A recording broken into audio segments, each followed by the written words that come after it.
Ladies and gentlemen, boys and girls, I have a walk-around video of this, of it idling. I think I posted it on Instagram, actually. And so, I got rid of the Mustang, obvious, and I got this truck, obvious to some people who can pick up clues.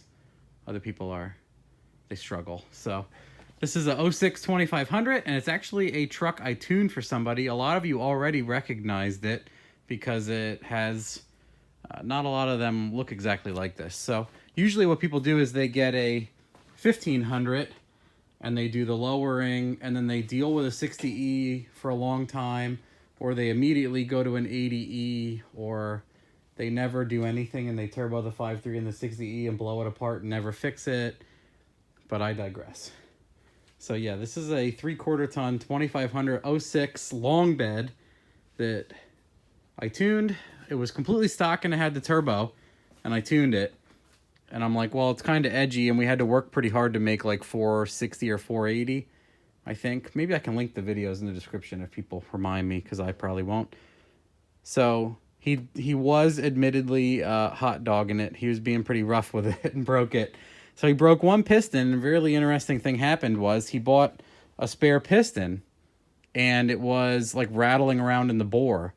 So he realized he brought up records or something for this truck, and it shows that the engine was replaced at like 68,000 miles.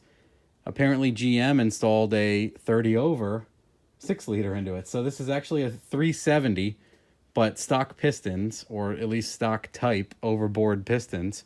And then he and his friends built this awesome turbo kit, basically a Dem Bob special. It is a billet 7875, and they built their own up and forward turbo kit.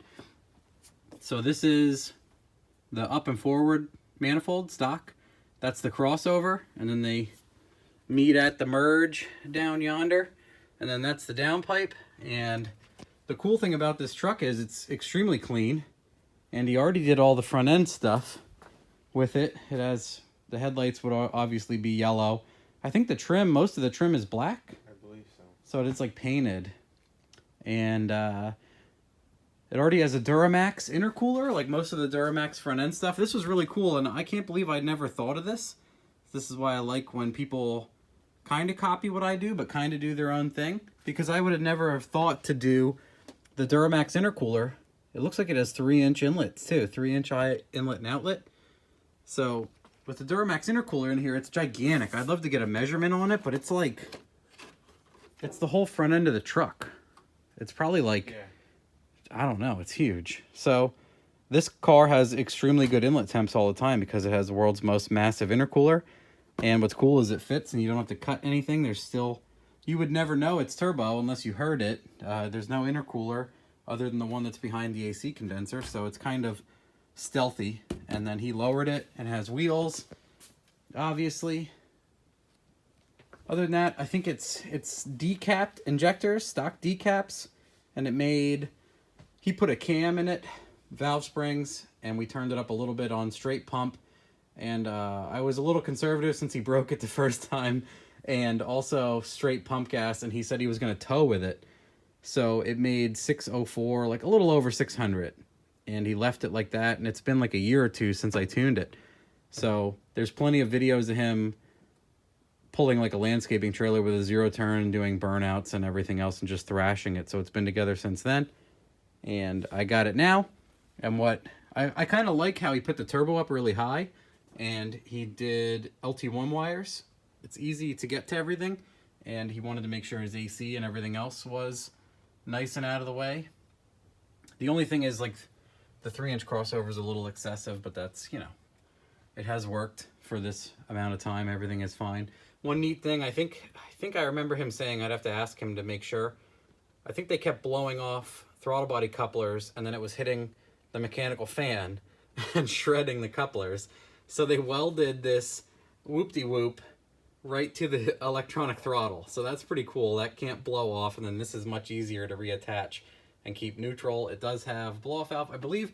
Yeah, this is a VS gate. It's an entire like Dem Bob kit with the billet billet 7875 upgrade, and then it's running a P59 straight pump gas.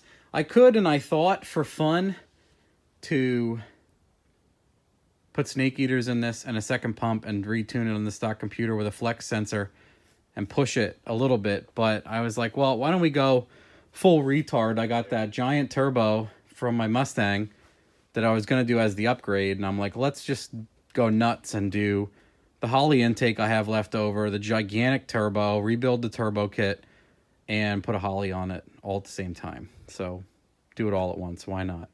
So that's the plan. Yep. It is perfectly working, perfectly good looking truck. Everything's fine. It has lasted and it still looks pretty.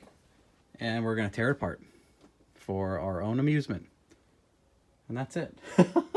So I wanted to film a quick, I want to step back over here.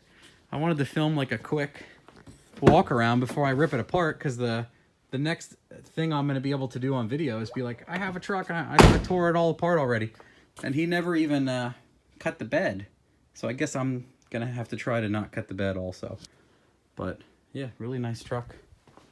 Pretty nice piece. And we're going to put a beach ball size turbo under the hood. It should look really nice, I think.